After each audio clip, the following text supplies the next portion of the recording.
For the longest time, we've thought about self-control all wrong. We've seen it as a test of character, right? A moral virtue. But what if it's something else entirely? In this explainer, we're going to dive into the incredible neuroscience that is completely flipping our understanding of self-control on its head.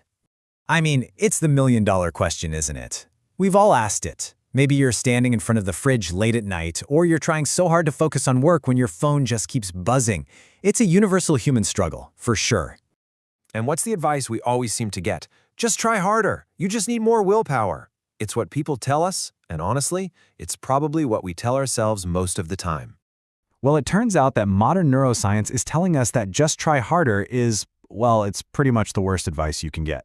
So, let's get into the why and what science says we should actually be doing instead. First things first, we need to tackle the biggest myth in the room. I like to call it the willpower lie. This is that old-school idea we were all raised with, right? That having good self-control makes you a strong person, and if you struggle with it, well, you must be weak. But science has shown us that's just not how it works at all. So if it's not a moral feeling, what is actually going on? Well, neuroscience shows us that self-control is a biological process. It's literally a tug of war happening inside your brain every single day. Think of it like this. On one side, you've got your prefrontal cortex, the PFC. This is your inner planner. It handles logic, long-term goals, and thinking things through. But on the other side, you've got the impulsor. These are more ancient parts of your brain, like the amygdala and the reward system, and they're all about emotions, cravings, and what feels good right now. So here's the secret.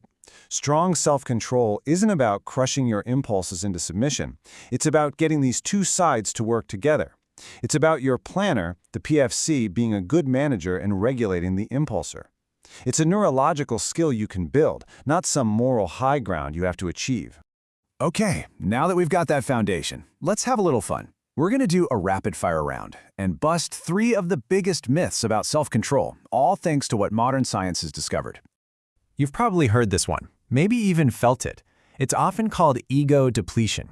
It's the idea that you wake up with, say, a full tank of willpower, and every choice you make throughout the day just drains it until you're running on empty. But the latest research shows it's not a gas tank. It's actually much more like a muscle. Your ability to self-regulate really depends on your mindset and your stress levels. If you're working towards something that really matters to you, you can find these deep reserves of control you never even knew you had. It's all about context. Okay, next up is the big one, dopamine. We hear about it all the time. We think of it as this pleasure chemical, right? The thing that gives us a hit when we eat a cookie or scroll through social media, and that we have to wage war against it to have any self-control. But that's a huge misunderstanding. Dopamine isn't actually about the pleasure of getting the reward.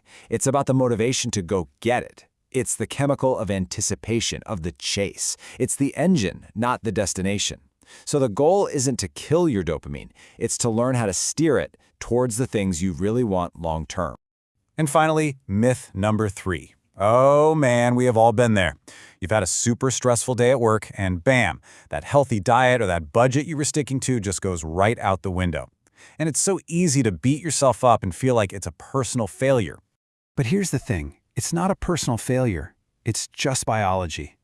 When you're stressed out, your body floods with hormones like cortisol.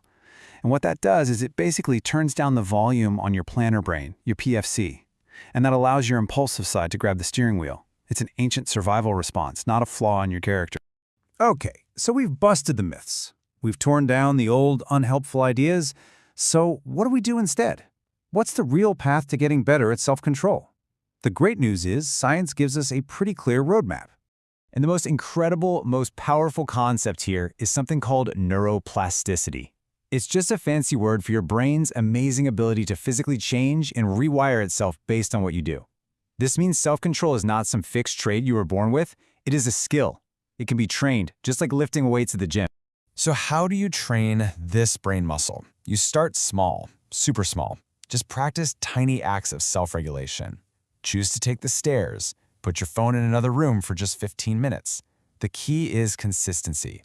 Every single time you make that slightly harder choice, you are physically strengthening the neural circuits for self-control. And over time, those little wins build a powerful skill you can use on much bigger challenges. But maybe the most practical, mind-blowing breakthrough is this. When it comes to actually succeeding, designing your environment is so much more powerful than just trying to use brute force willpower. I mean, look at this. The difference in success is absolutely staggering. And the reason why is so simple. Our brains are fundamentally lazy. They're wired to save energy, so they will almost always take the path of least resistance. So instead of fighting temptation 24/7, the smarter strategy is to make the good choice the easy choice. You want to eat healthier? Don't just try to resist the junk food, get it out of your house. So why does all this matter so much? Why is this shift from thinking about willpower to thinking about brain science a total game changer? Well, because it changes everything about how we approach getting better at, well, anything. And this isn't just a cool theory you read about. This new understanding is being used right now. It's the foundation for the most effective strategies in addiction recovery, in behavioral therapy, in schools, and even in leadership training. It's helping real people make real, lasting change because they're finally working with their biology instead of constantly fighting against it. So if you take one thing away today, let it be this. Self-control is not about forcing yourself to be better. It's about being smarter. It's about training your brain circuits, learning to manage your stress, and designing an environment where doing the right thing is the easiest option. So the next time you're struggling, don't ask, how can I try harder? Instead, ask yourself, how can I make this easier?